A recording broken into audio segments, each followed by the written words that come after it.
and it passes through the natural philosophy on the way backwards. We want to go forwards.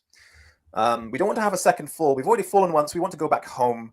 We don't want to fall again to a world even worse than this. Can you imagine a world which was so bad that this world, with all of its suffering in it, seemed like paradise?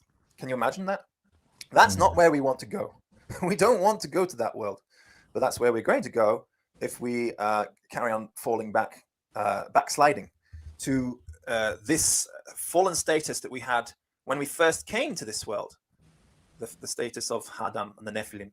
This worldview, it's very important to replace the old worldview, the old understanding of Nephilim and Gibborim and things like that, which are outside. Remember that when Moses came out of Egypt, 600,000 Gibborim went with him. Now, people who haven't understood Hebrew have taken, and people who are anti-Semitic, people who hate the Jews, have twisted the meaning of the word Gibborim to mean fallen angels. That they were the Nephilim. They've made Gibborim and Nephilim equal. And that is very common view outside of Judaism, in a sort of Christian world, and even in the Muslim world, understanding this offspring of the sons of God and the daughters of men being the Nephilim, or that the sons of God were the Nephilim. And it's so anti-Judaism. This position is so it's anti-Messiah, it's anti-spirit. The fact of the matter is, you don't have to look for a bloodline of wickedness in the world. We all descend from that bloodline, all of us. That's the fact. You can't blame. It's this Nazi mentality. We've got to find those ones and blame them. Blame the Gibborim, blame the Jews. This is very, very negative. This is so evil. We are all guilty, and we all have to make the same effort to go back to go back to where we came from, by inheriting the right spirit, and by forgetting this, by blaming the other all the time, you hide away from your own faults.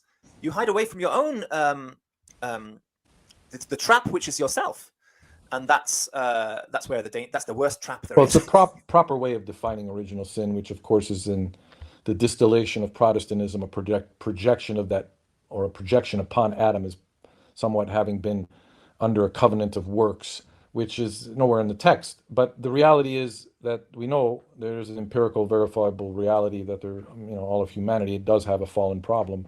Right. So here we are, and so Judaism explains that, as you just did. So let's just accept that, not these other, what I call, kind of jumping, reading into the text. Yeah. This is a very, and then you're reading into the text with all your ancient astronaut theories or these evil bloodlines that came in from this way or that way. Yeah. But one thing, if you want to take that, we are all the evil astronauts. We all have the evil bloodline, and we've got to do something about that, because where we fell, that particular group of people was eliminated by Hashem during the flood. That's right, Exactly. And it's only those who had repented, i.e. the children of Cain, because Cain repented. He said, my sin is too much for me to bear. And Hashem ran to him. You turn to him, he runs to you, and he says, right, I'm slapping protection on you. Is there another explanation why God would protect Cain so much? I don't understand the views which don't understand that they don't perceive that Cain repented. He repented. So his daughters were good. And that's why they married the sons of God. And that's why the Gibborim, the mighty men, Anshe Hashem, the people of Hashem, came out of that. That's the Anushim. That's the Anusim right there. Yeah. You might have heard about the Anusim. They continued to exist right up until the Spanish Inquisitions in Spain. And they were scattered to the New World. Anshe Hashem, Anusim, a kind of Noahite. And they were people who kept this ancient tradition, but have lost it now because of... in so many problems, so many difficult things. Well, Spain, we know what happened there. Anyway.